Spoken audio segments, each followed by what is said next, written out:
नमस्कार. मी अविनाश आगे, छत्रपती शाहू कृषी एजन्सी देवडी. आपण एक छोटा व्हिडिओ बनतोय आज. या व्हिडिओमध्ये आपण आज गहू पिकातील तण नियंत्रण किंवा गहू पिकातील तणनाशक याबद्दल थोडक्यात माहिती बघणार आहोत.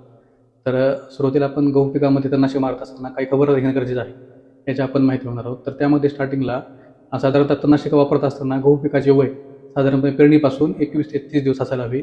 तसेच जमिनीमध्ये पुरेसा ओलावा असायला हवा.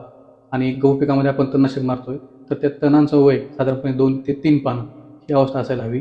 तसेच आपण जे पाणी वापरणार आहोत तण नियंत्रण करण्यासाठी त्याचा पीएच साधारण ते स्लाइटली ॲसिडिक म्हणजे साधारणपणे 5.5 ते 6.5 हा असायला हवा. तर तण नियंत्रण करण्यासाठी आपल्याला एकूण 3 प्रोडक्ट वापरायचे आहेत. तर त्यामधले 2 आहेत ते तणनाशक आहेत आणि तिसरा जो मॉलिक्यूल आहे तर आपल्याला पिकावरती स्ट्रेस येऊ नये किंवा पिवळे पडू नये आपल्याला वापरायचं आहे. तर त्यामध्ये आपण पहिला जे प्रोडक्ट वापरणार आहोत त्याच्यामध्ये जो कंटेन येतं ते मेटसिल्प्रोमिथाइल 20% WP आहे. तर जे मेटसिल्प्रोमिथाइल 20% WP आहे हे सिलेक्टिव्ह पोस्ट इमर्जन्स आणि सिस्टमिक हर्बिसाइड म्हणून वापरलं जातं. आणि याची जी फॅमिली आहे केमिकलची सल्फोनिल युरिया ही फॅमिली आहे, जे की मुळाद्वारे आणि पानाद्वारे शोषलं जातं आणि पूर्ण झाडामध्ये ट्रान्सफर केलं जातं. तर हे काय करतं की तणामध्ये जे अमिनो ॲसिड असतात जसं की ल्युसीन, आयसोल्युसीन, व्हॅलिन हे काय काम करतात, झाडामध्ये सेल डिव्हिजन्स काम करत असतात.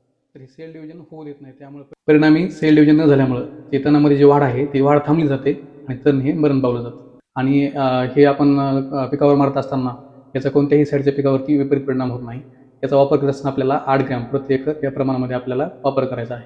मेटसिल्प्रोमिथाइल यामुळे काय कोणकोणत्या तणांचं नियंत्रण केलं जातं, तर त्यामध्ये जे रुंद पानाचे तण आहेत जसं की चंदन बटवा, रानमेथी, रानबटवा, कृष्णनीळ, दुधी, गाजर यासारख्या तणांचं नियंत्रण भेटतं. दुसरा जे प्रोडक्ट आपण वापरणार आहोत तर ते आहे क्लोडिनोफॉस प्रोपरजिल 15% WP. हे पण एक सिलेक्टिव्ह हर्बिसाइड आहे. हे काय करतं, जे गवतवर्गीय तण आहेत त्यांचं नियंत्रणासाठी वापर केला जातो. याचा वापर साधारणपणे आपल्याला 160 ग्रॅम प्रति एकर या प्रमाणामध्ये आपल्याला करायचा आहे.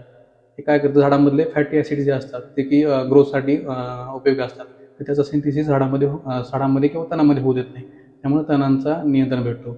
आपण हे 2 मॉलिक्यूल वापरत असताना आपल्याला काय करायचं आहे, एक बकेट घ्यायची. त्या बकेटमध्ये आपल्याला 7 लिटर पाणी घ्यायचं आहे. त्या पाण्यामध्ये आपल्याला सुरुवातीला क्लोडिनोफॉस प्रोपरजिल 15% WP हे आहे ते आपल्याला स्टार्टिंगला टाकायचे. त्यानंतर आपल्याला 2 नंबर आपल्याला ॲड करायचं आहे मेटसिल्प्रोमिथाइल, जे की आपल्याला 8 ग्रॅम प्रति एकर या प्रमाणामध्ये आपल्याला वापरायचं आहे. आणि त्यानंतर आपण 3 नंबर ॲड करणार आहोत आपण हे शेवटला सोबत स्प्रेडर किंवा स्टिकर हे आपल्याला 3 नंबरला वापर करायचा आहे.